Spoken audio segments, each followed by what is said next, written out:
Coming up on the Men at the Movies podcast, Dustin and I get you ready for summer with Nacho Libre. Play is important. We need it to transform the drone of everyday life into a dance. Watching a movie like this, simply for the joy it brings, is a form of play. We dive into the playfulness of God and how important it is for us to engage in an activity simply for the joy it brings us.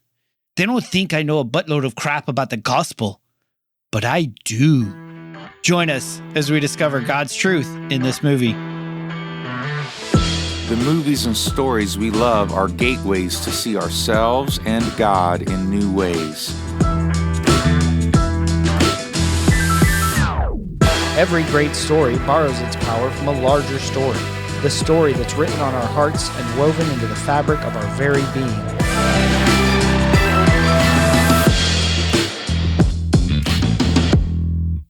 Hello and welcome to the Men at the Movies podcast. My name is Paul McDonald, and joining me once again from the Hotlanta, Georgia region is Dustin Oprea. How you doing today? Oh man, I should have come up with like this luchador wrestler sort of. And now in the red corner, Dustin Oprea. Coming in at 5'5", 140 pounds. I'm just glad you're not wearing the white spandex. What if I had a full luchador costume on right now? How great would that have been to see me on your screen just dressed up as that? We would have put the whole thing on YouTube, and it would have just been your camera. Oh my God. So how you doing, buddy? Hey, I'm doing well. I'm here in Roswell, Georgia, just north of Atlanta, and we're in full swing of a lot of soccer games in the Oprea household. So, the next several weeks we're wrapping that up, and I'm very much looking forward to the summer and just a different pace, different daily process as a family. We got 3 young active boys, and looking forward to some vacation. And what vacations are you going to be doing? Where are you heading on vacation? My wife and I are getting away for a few days, going down. Nice. Yeah, Amelia Island down in Georgia. Mm-hmm. So we're dropping off our 3 kids at some friends' houses, and they're watching our kids for like 3 nights. Awesome. Yeah. Yeah. It's tough to find some alone time when you got 3 kids running around. Yeah, we got some great friends that just raised their hand and said, "Hey, we know y'all are looking to get away. We will watch all 3 of your boys so y'all can go do that."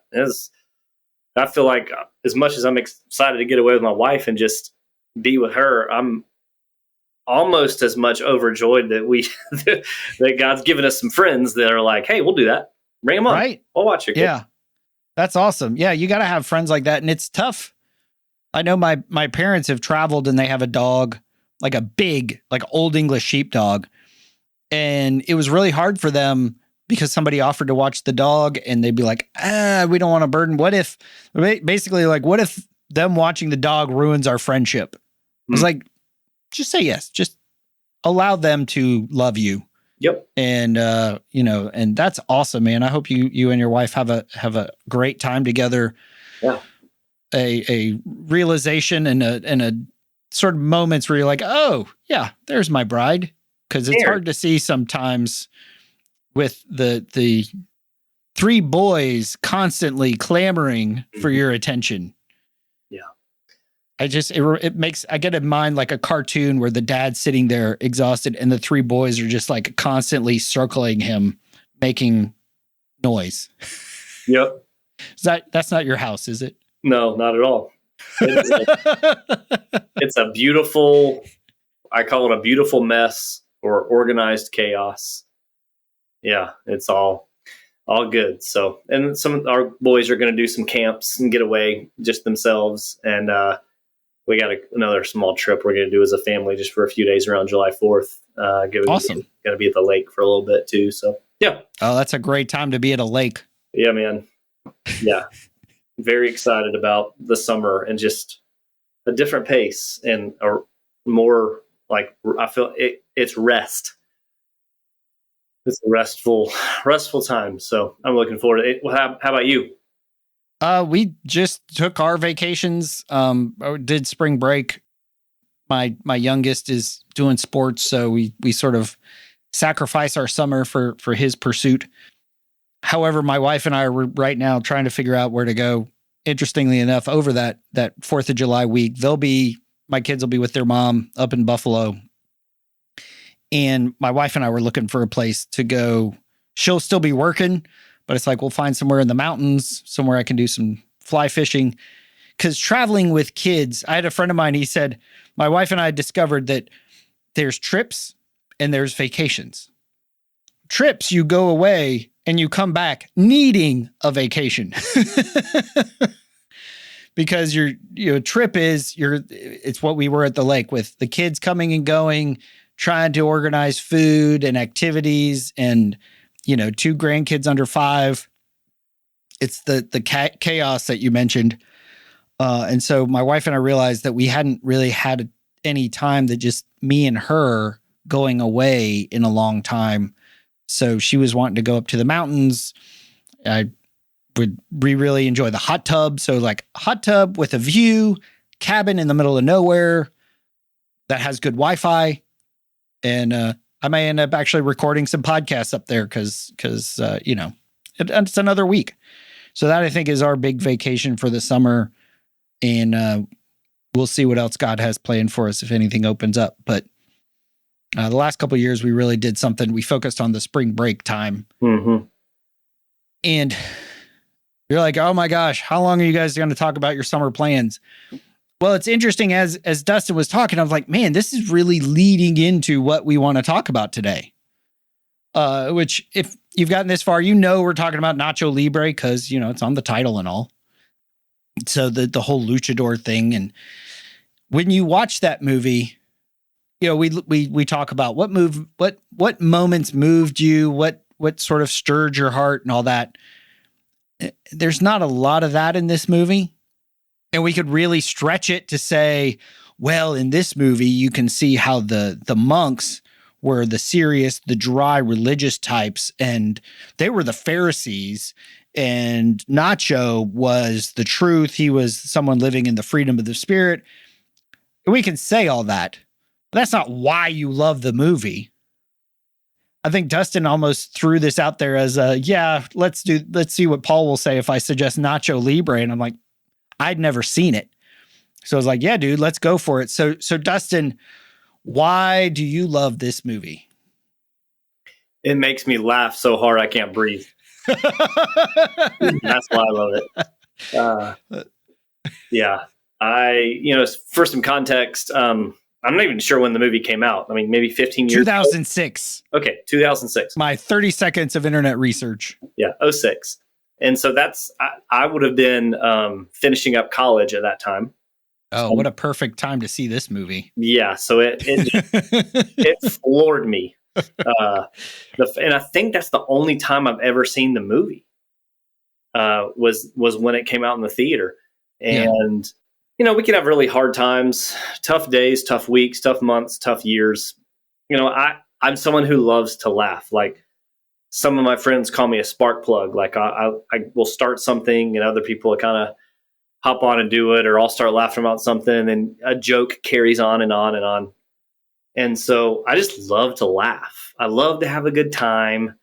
And I'm in a season where in my job world where it can be really heavy and the news has been hard. The economy impacts that. So all that to say, I've had a kind of a hard Q1 of 2023, not all of it, but it's just been heavy. And I just needed a laugh. And I was all out of the stand-up comedians that I really enjoy.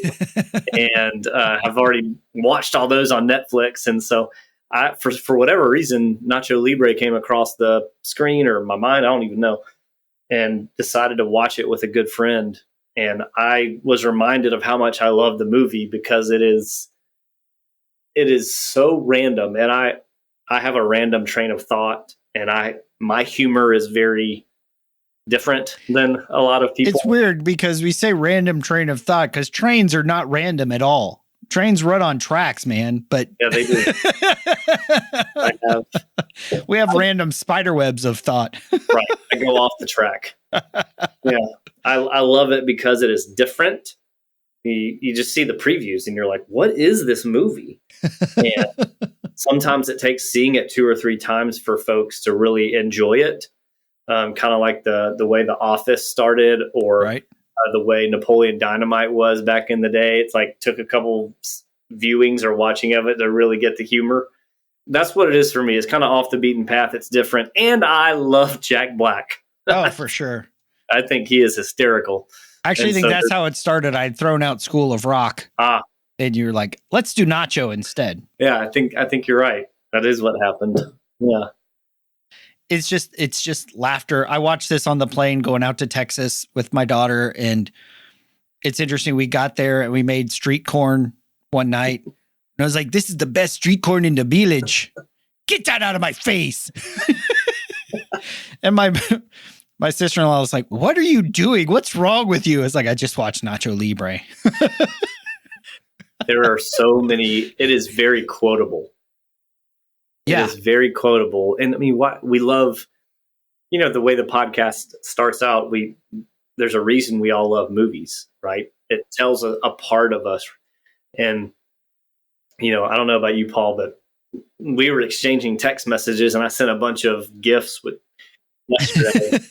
And I'm in a group text with some really close brothers of mine.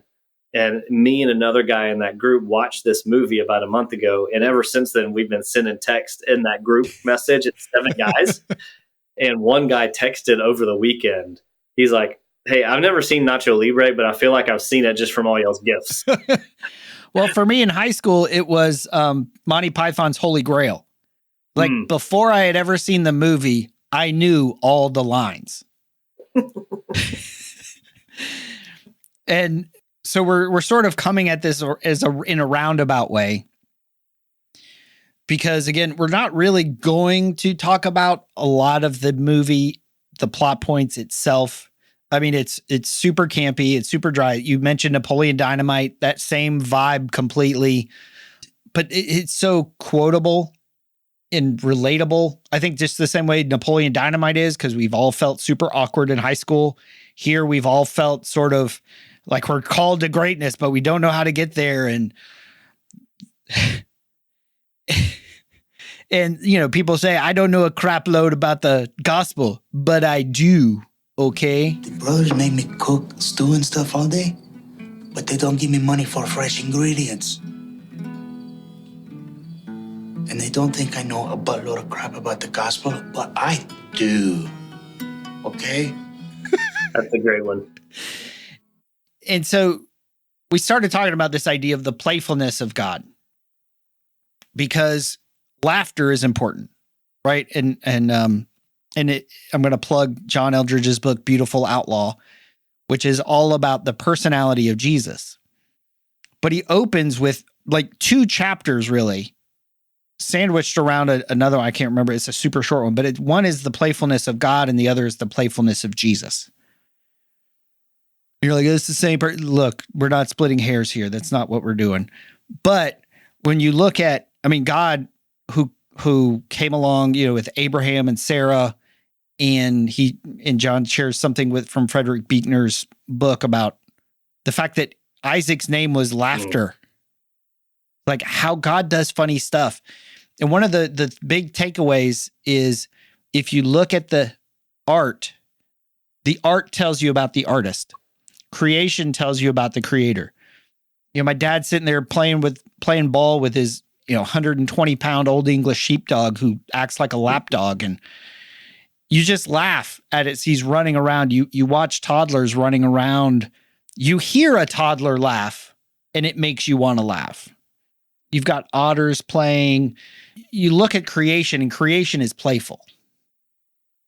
You look at us, like you were just saying, is that laughter sort of just bubbles out.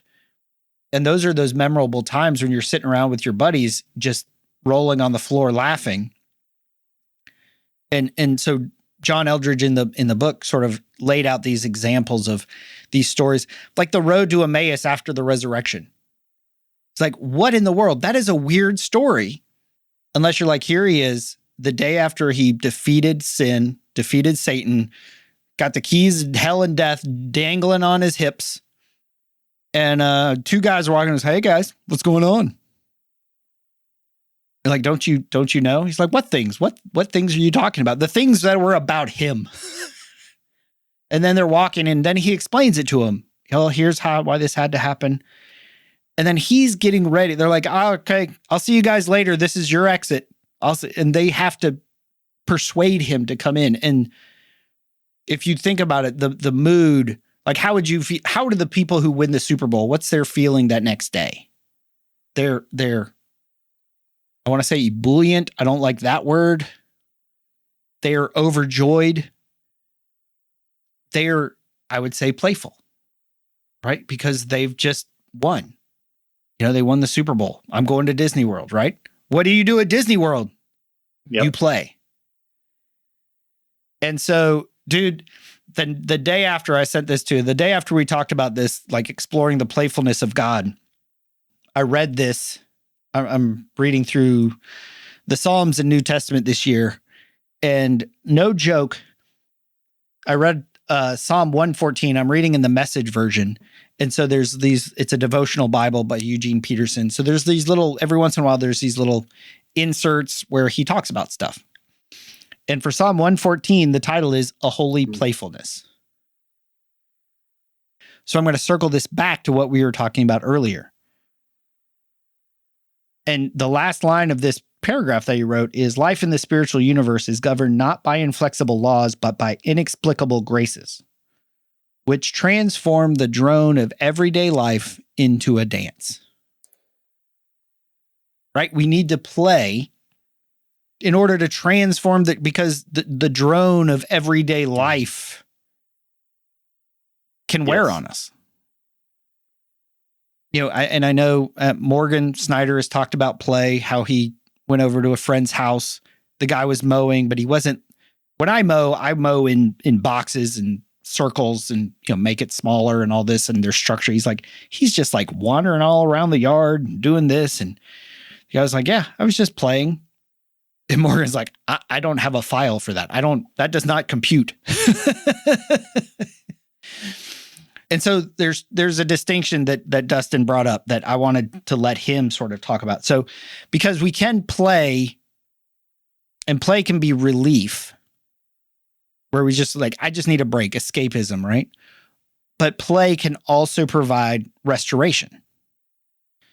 So talk about the differences of contrast those two things for me, Dustin. You know, I turn 40 next month. We're not talking about playing as a 5-year-old or a 12-year-old or a teenager. We're not talking about the playground at recess. And we're not talking about even the college days. We don't fit on the swings anymore. No, we do not. We're not talking about college or young adult life. When you read that text you just read talking about the drone of life, it begs the question for you, for me, and anyone listening right now. When is it that you first experienced the drone of life? For some people, it might be younger, even in the high school, college days. The majority of, we'll just call it Americans. The majority of Americans experience this usually around the 4 to 5 year mark post whatever education they just finished.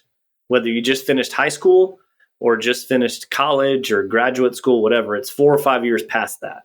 So it's not an age thing, it's a season of life thing, because we are trained in America to go from elementary school in one building to middle school in another building to high school in another building, maybe to college if that's you, postgraduate, whatever.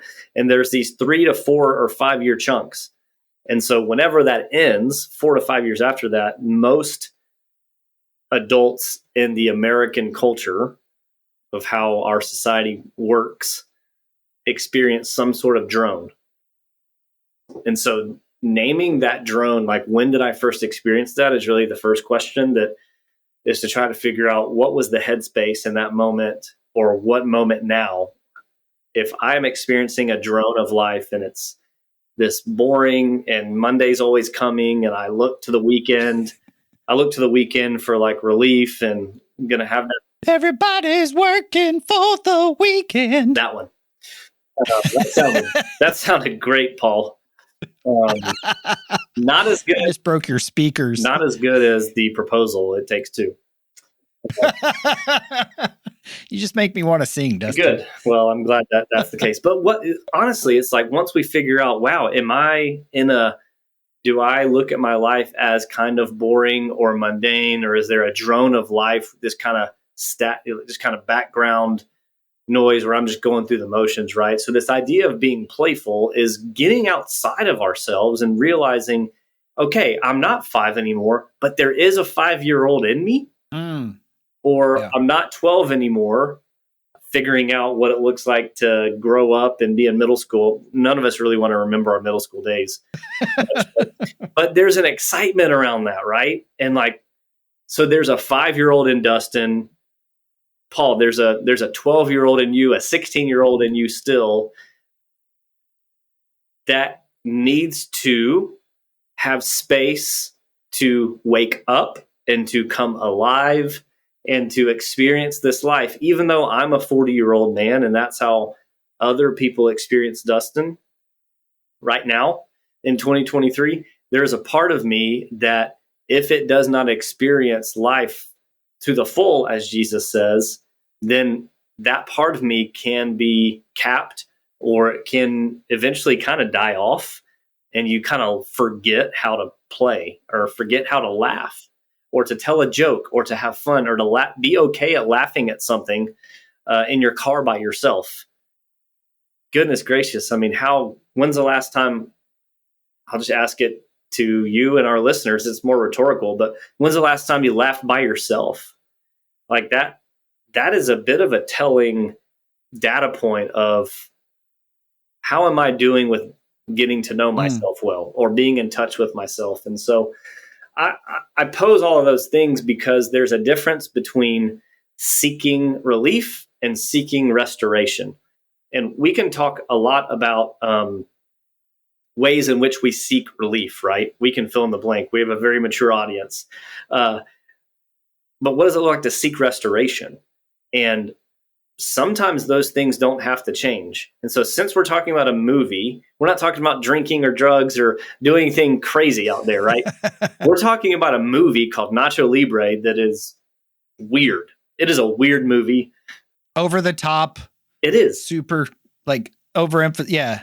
Caricatures. So, I mean, it's not real life, but it is so far out there. And like, I am having to relearn what it looks like to play in present day.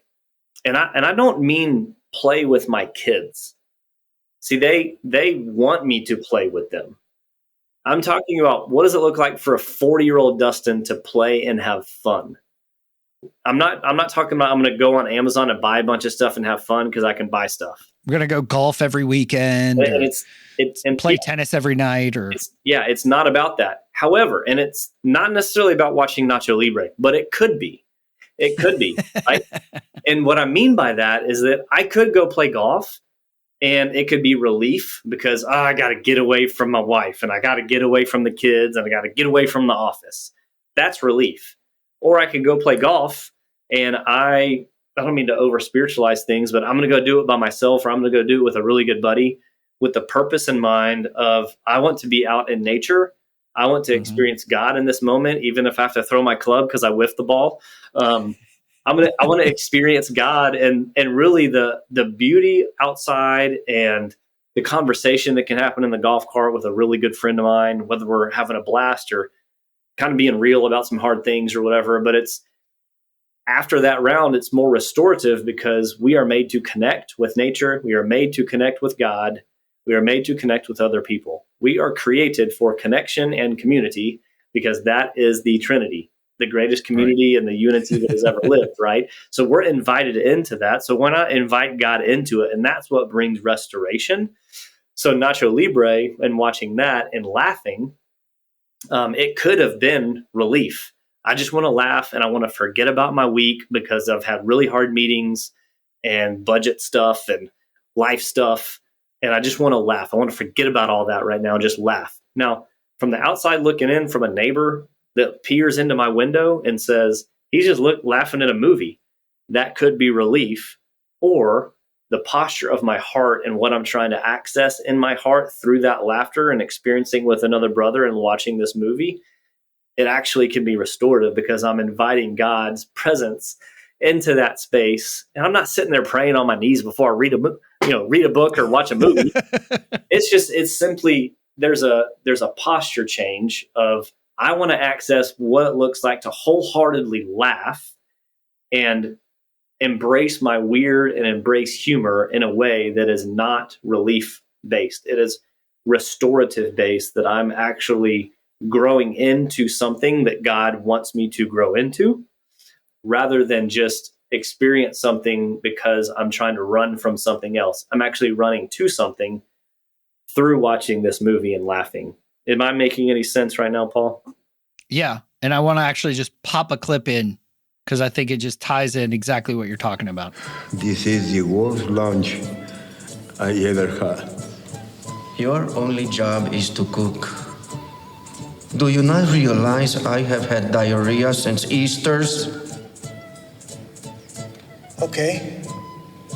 Maybe I am not meant for these duties. Cooking duty. Dead guy duty. Maybe it's time for me to get a better duty.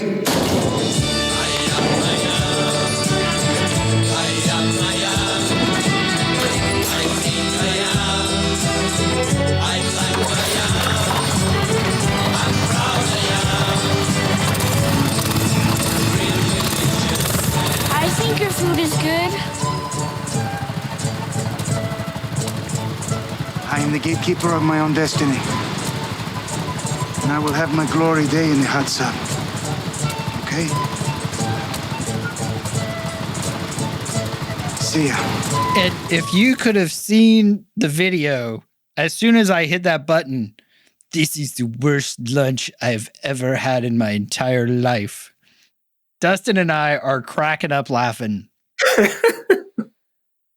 But I thought it just fit with what you were saying. One, that scene just makes us laugh, but then what you were just saying, he's running to something. Mm-hmm. I need better duties.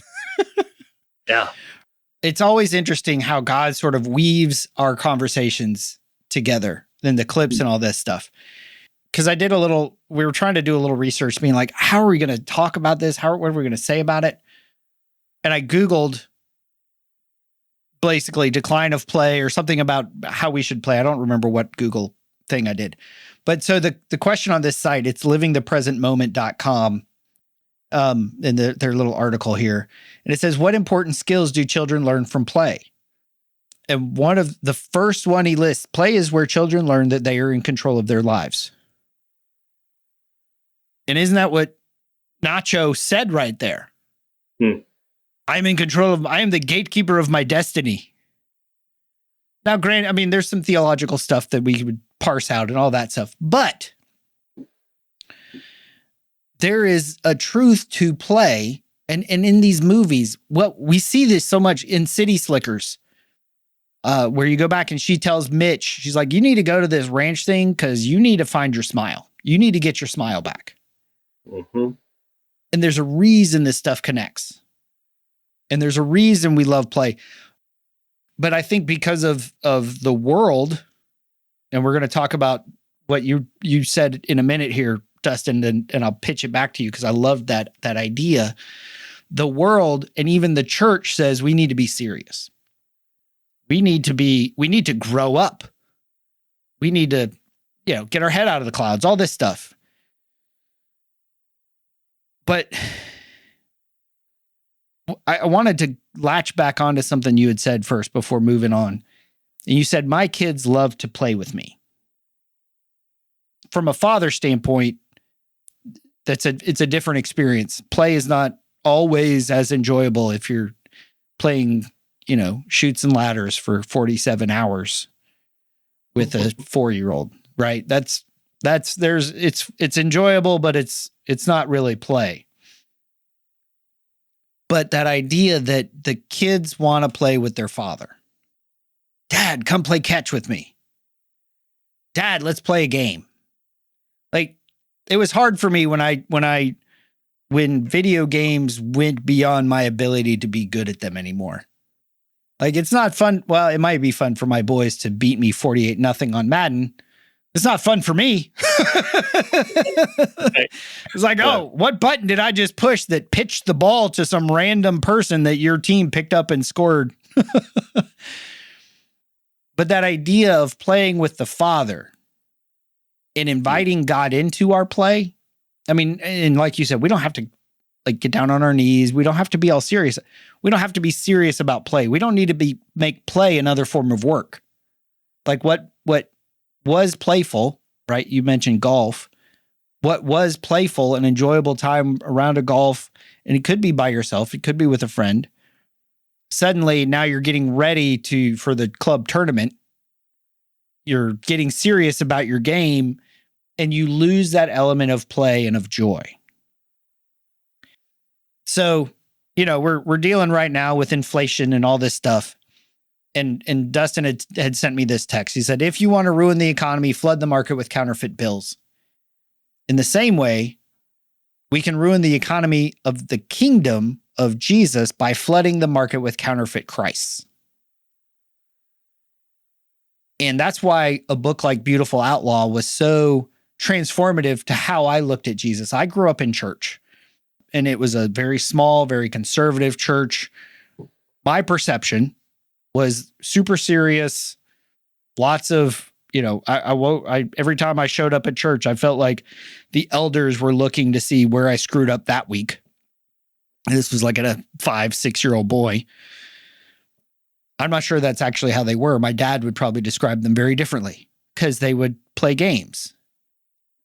And so when you talk about counterfeit Christ, and we sort of had this, we felt this pressure a little bit before we pressed the record button, because we want to portray Jesus honestly and truthfully. We want to show you the authentic Jesus, because there's so much of the counterfeit Christ. So when you said we ruin the economy of the kingdom by flooding the market with counterfeit Christ, what does that mean, Dustin? It begs the question that could it be true that Dustin might have learned Jesus wrong? Like my first introduction to Jesus, you spoke of your church experience. I'm very thankful for my church experience because of the community that it brought me into. But as far as what I was taught about who Jesus was, I was taught more about the legalistic. It seems, looking back on it, was a little bit more pharisaical and here's what the Bible says kind of thing, not necessarily like, who do you think Jesus is? And so it sort of got impressed upon me that it was all about the Bible, and what makes you a Christian is what you don't do, essentially. And that was the religion. I wasn't invited into a relationship and a restorative opportunity with our Father in heaven. The focus is removing sin from your life. Correct. Yeah, and it was sin management. Yeah. Right, like you were just referring to, walking into a church, like, who knows what about me? Like, right. So when I say the economy of Jesus, the culture of Jesus, and the kingdom of Jesus, if it's going to be interrupted, or if there's going to be chaos inserted into it, counterfeit Jesus, a bunch of counterfeit Jesuses or Christs are going to be inserted into it. There's wrong versions of Jesus that people have experienced, and I have experienced an incorrect version of who Jesus really is. Well, and that's that George McDonald quote. So George McDonald is a Scottish theologian, actually was transformative for C.S. Lewis, sort of one of those kind of a precursor to C.S. Lewis. He asks in his Unspoken Sermons, I think that was the book, how have we learned Christ? It ought to be a startling thought that we may have learned him wrong. That must be far worse than not to have learned him at all. His place is occupied by a false Christ that's hard to exercise. And not like jumping jacks or push-ups, like get out of your life. Because we have this, it's almost like an idol. This is what Jesus looked like. Jesus is a man who never took a dump. Right? Right. Whoa. Where he's never up. Like, this is what one of the examples John Eldridge talks about. Jesus was accused of hanging out with sinners, right? Drunkards, gluttons. Sounds like some party people. And they're not going to hang out with a stick in the mud. No. You're not going to kill Mr. Rogers. You kill a charismatic, dynamic, life-changing, transformative human being who's spreading the love of God and the kingdom of God everywhere he goes.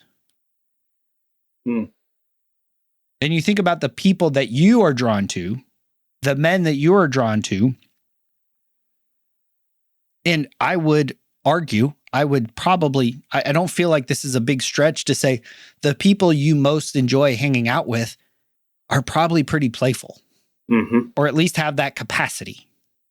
But that idea, like, we have put a false Christ, we put a Christ in our image on the throne in our hearts because we think that's what he wants. We think that, oh no, this is what Jesus looks like. He was, sort of always meek and mild and going around carrying lambs and kids. And no, this dude, Jesus was real. Yeah. There was a strength in him that, not only a strength in like character and a strength in leading other people well, all different types of people. The strength that I really appreciate is like his defiant joy, and how he would find joy in things that other people would be like, what's going on right now? Why is this happening? And he would find joy in some really amazing things. Like a couple of small examples. Again, one of these is kind of heavy, but one is at one point in one of the Gospels, I think Peter says, are you supposed to pay taxes or something? And Jesus like, well, who's on the back of this coin? Well, it's Caesar. So give to Caesar what's Caesar's. And then I think someone asked, well, Jesus, are you paying taxes? Or as you're doing these things with the disciples, are you paying taxes? And he's like, I think the next thing that happens was he tells Peter to go fish, find a fish, and in the mouth of the fish is going to be what we're going to pay. Yeah. Which he doesn't.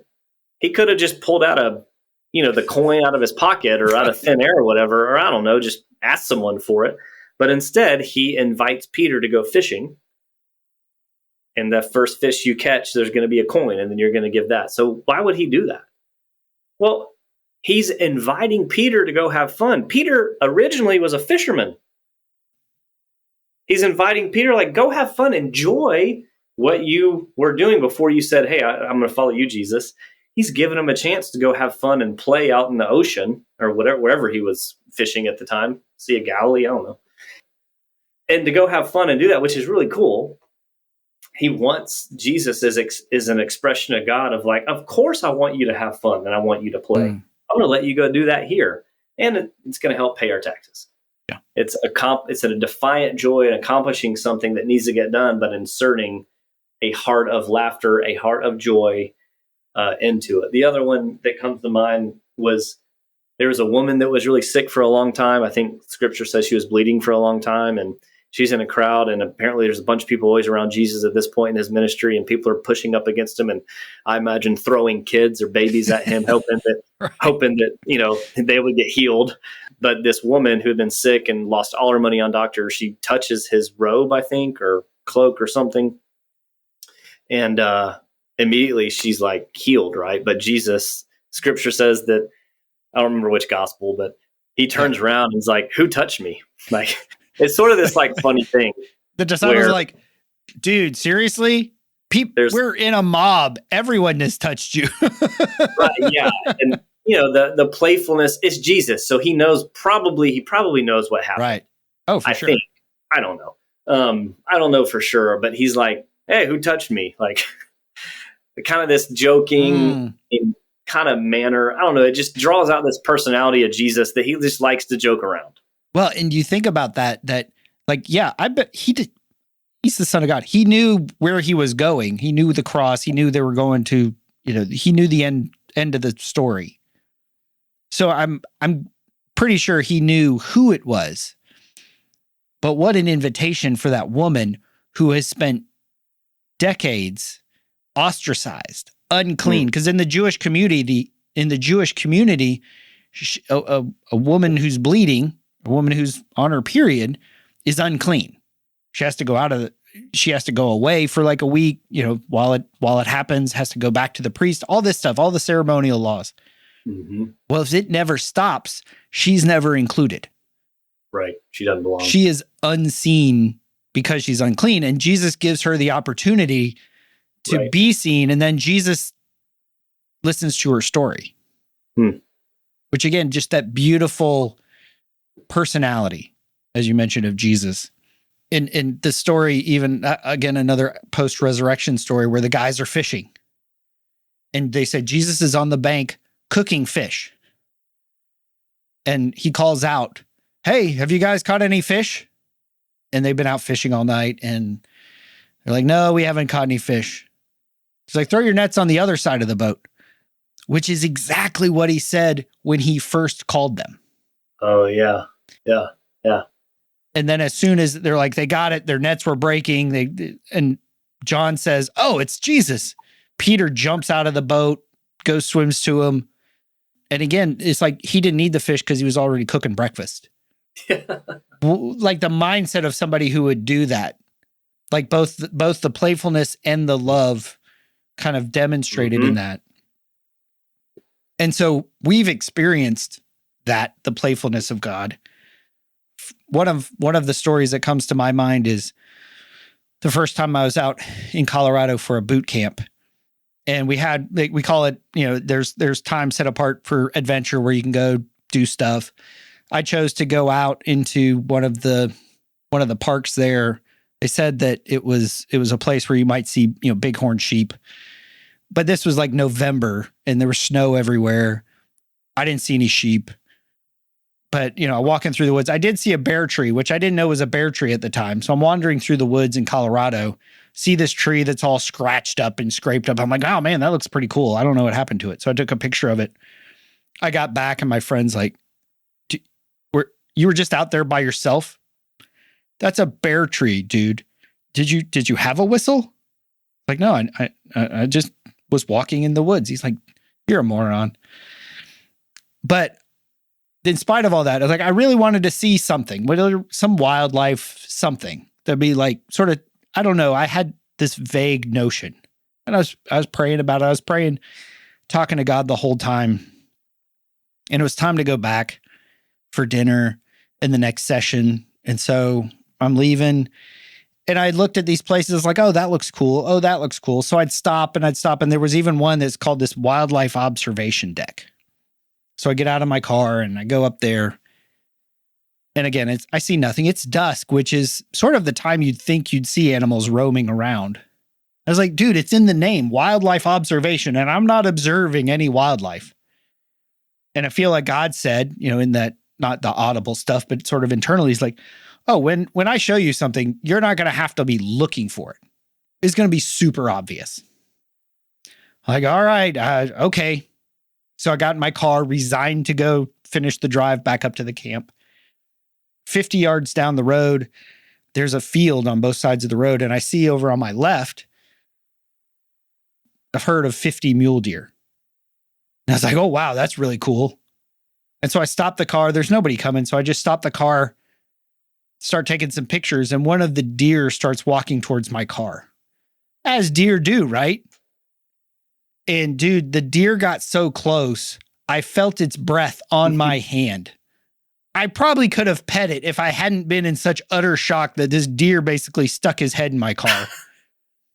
And so just that, is like, yeah, I don't have to go searching for it. I don't have to go chasing it. God's going to show up. He's going to show me things. He's going to be awesome. And again, that just that playful wink, it's almost like, driving away, I was like, you're a show off. And just experiencing that, just sort of the wow moments of the term you used earlier was the God wink, but it's sort of to see that, to feel both seen, known, loved, and sort of in a playful way. Yeah. The playfulness of, that we're describing, I think there's probably different varieties of it, right? There's the Peter go catch a fish and get the coin out. It's like this neat little magic trick and playful way that he likes to do it, right? And he does that all throughout the Gospels. And that's the only that we know of what we have recorded. There's tons of, thousands of things that probably happened in Jesus' lifetime and after he rose from the dead. So I think there's another brand of it that's like, I have your back. I'm going to show you something in your own unique way, and how our Father in heaven, for those of us that have kids that are listening on the podcast, it's like you would give your kid the greatest gift ever. Like you don't want to let your kids down, right? Right. And so in the same way, our Father in heaven wants to give us even better gifts than that. I mean, there's scripture there about that. We're not going to give our kids a terrible gift. In the same way, God wants to blow us away with an incredible gift. I think there's a playfulness of like, I have your back kind of thing. And to remind myself to both remain connected with God, and to play and to laugh and not take myself too seriously. I actually have to carry around this in my pocket. This is a little tiny bouncy ball that I'm showing you. It's the size of a quarter. And like every now and then I just pull it out of my pocket and I toss it on the ground and pick it up and then put it back in my pocket. And it's just a reminder to like not take myself too seriously, like play, be okay messing up, and ask God for things that are not serious all the time, like playful. Yeah. And not asking him for a raise or a different job or this house or for my kids for this sickness. Like he cares about detail-oriented things in our lives because we are his sons and his daughters. If we are connected to him and our hearts are drawn to him and there's a legit love connection, right, with our God that has done something great for us, he cares about little things that we would say are really little and petty, but he cares about it. So let's voice them to him and say, hey, I would love to be able to do this. Like something kind of small, like, gosh, I would just love to be able to, I even think about like some little things. Like I would love to be able to enjoy a great meal with a really good friend of mine that I haven't seen in a long time. Little things to ask. He cares about stuff like that, and he'll go way beyond and above, what we would probably ever even think of. And I ask God to laugh certain days. God knows it's going to be hard. I'm like, will you give me opportunities to laugh today that just blow me or so surprising? Because I know I'm going to have one hard meeting after another or whatever it may be, and invite that, because only God can do that. You can't manufacture those things. That's why like movies like Nacho Libre or these comedies, to me, I'm so impressed by the writing behind it. Cause there's like just people in the room. They're like, you know what? This would be funny. Let's do this. And you're like, oh, wow. That, and think of all the things that weren't funny, but apparently I'll have to find the link for it. I'll put it on our website on menathemovies.com/podcast. But Jack Black did like these fake confessions and made a podcast out of it from Nacho Libre that never made the movie. And it was like apparently it was a really popular podcast. I'll put the link on our website. So as we turn towards home, there's I want to play one more clip. This is when Nacho gets discovered. His robe catches on fire and he runs out of the church and he's praying, God, should I be the luchador? Should I do wrestle? Should I keep this? Like, you've put this desire on my heart and I'm just sucking at it. I'm getting paid, so we get money. Good. We're getting salad now, not this terrible chili soup thing. it makes his heart come alive. But now he gets discovered by the church. And it's interesting, like where he lands as he basically is getting kicked out is an interesting spot that like we want to figure out, well, how can we sort of invite and engage with more play in our lives? No, this is forbidden. I knew it. He is not a man of God. Tonight, I will fight the 7 strongest men in town. Maybe the world. And I will win. Because our Heavenly Father will be in the ring with me. And he and I will win 10,000 pesos. And with it, I will buy the orphans a big bus to go on field trips to parks and places like that. I'm serious. I just love how God plans these conversations. Because you see that here's the church. It is forbidden. He is not a man of God. And what do we do in that so often is, oh man, you're right. I failed. I got to go take off my wrestler tights and put on, whatever they wear under their brown robes. I got to give up my dream. Even though if you think about it, the dreams, the stuff that God put in us, he put in us, right? He's like, I got to give this up, this stuff that I've loved my whole life, right? It shows in the beginning of the movie, shows him as a young kid dressing up as a luchador. And he's like, it doesn't matter what you say. I'm not going to follow those counterfeit Christs anymore. I am going to the ring, not because I'm looking for fame or glory. I want to give these orphans, because that's who he cares about. That scene, the scene between him and Steven, where he's like, I hate all the orphans in the world. Say it again. Say it to my face. He's doing it because he loves to wrestle. He loves to be in the ring. He loves to engage in that. And so what is it that we do? I love what you had said earlier. I asked God, give me opportunity to laugh in my day. This is going to be a hard day. For me, when I'm either on my porch, I'm drinking coffee, reading my Bible, we now have 3 hummingbird feeders around the house because seeing a hummingbird fills my heart with joy. And there's cardinals and there's deer and there's something about wildlife that feels like a gift from God to me. That feels like I see you, I love you. This is super cool. And I saw a bunch of hawks when we were at the lake, and we're at our men's retreat. We see a bald eagle flying over the thing. It was like, oh my gosh, this is awesome.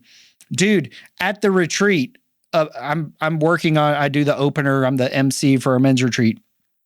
And we go down by the lake and it's before the first day. So it was like, I have like 3 or 4 hours. And I'm like, yeah, some of my friends are fishing. A friend of mine is like, yeah, man, I haven't fished in a long time. Can you show me how to use this? Yeah.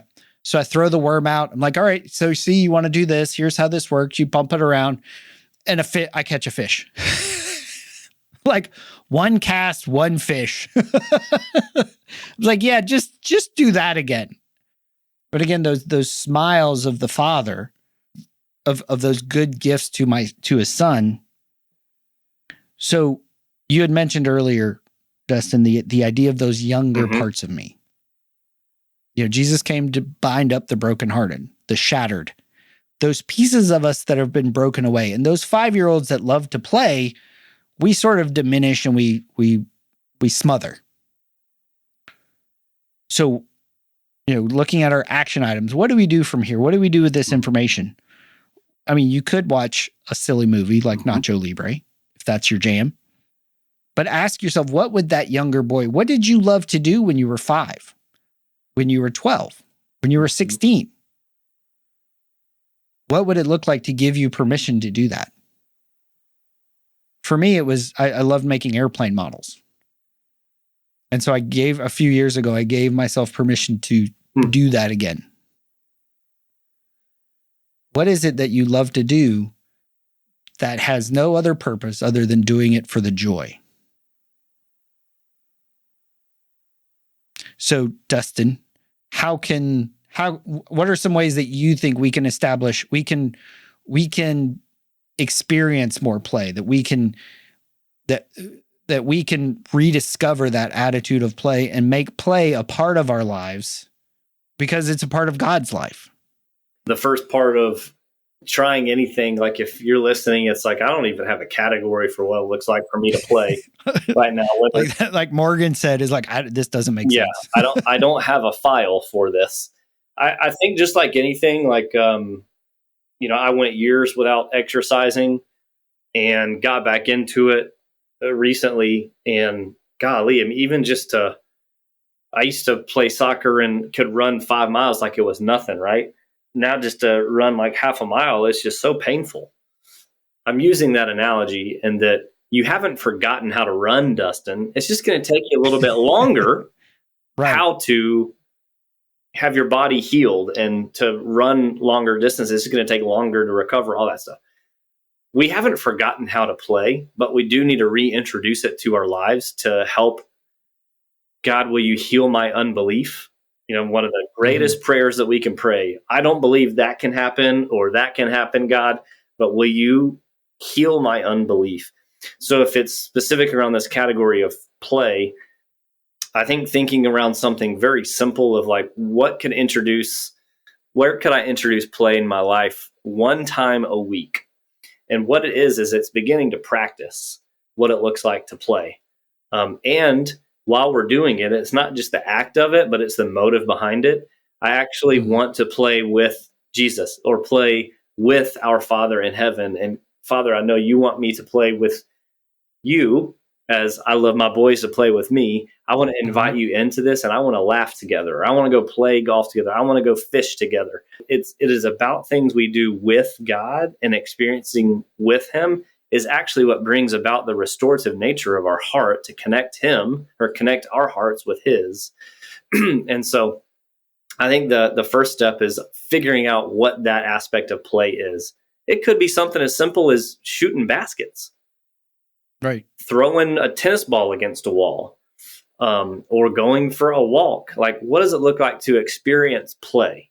It could be getting your Legos back out and playing those for again. Sure. I mean, we could name all sorts of stuff, right? I think your point is great. Like, what did I enjoy when I was 8 or 15 or whatever it is? And go back to that if you have to. Or there could be hobbies that we like now, but it's reframing it rather than for relief. And I need to get out of the office or get out of it. Is reintroducing the fact that I can bring joy to my life and I can invite God into this category here. And it could be something that someone already does every week, but now it's bringing God and inviting God into that space.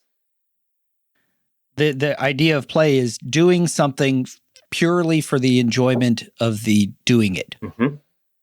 Like you're playing golf just because you enjoy it. Yep. You're fishing not to catch a bunch of fish, not to put food on the plate, just because you enjoy being out in nature, throwing some lures in the water, shooting baskets, just because you enjoy it. Mm-hmm. And giving yourself permission to do that.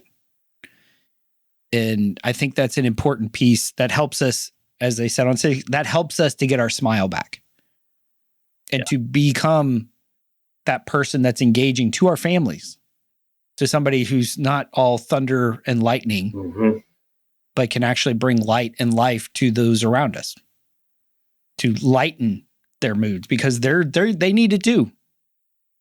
Like you said, you're going on vacation with your wife. You're going to want to do some playful things because that brings you both to life. That increases, that improves, that enhances your relationship. Mm-hmm. Not just, sitting around watching TV or even going on a hike, but what is it that you can play? Is it a game? Is it doing something silly? Is it, whatever it is? I don't know, because everything's different. Like that old Budweiser commercial. It's only weird if it doesn't work. So embrace your weird, whatever that is, of your playfulness and go for it. Yeah. So this has been awesome, Dustin. Thank you once again for sharing your time and your heart with us. And this has been Dustin and Paul talking sort of about Nacho Libre. And I hope you guys enjoyed it. And I hope you join us next time here on the Men at the Movies podcast. Something inside has been awakened. I can no longer be who I was before.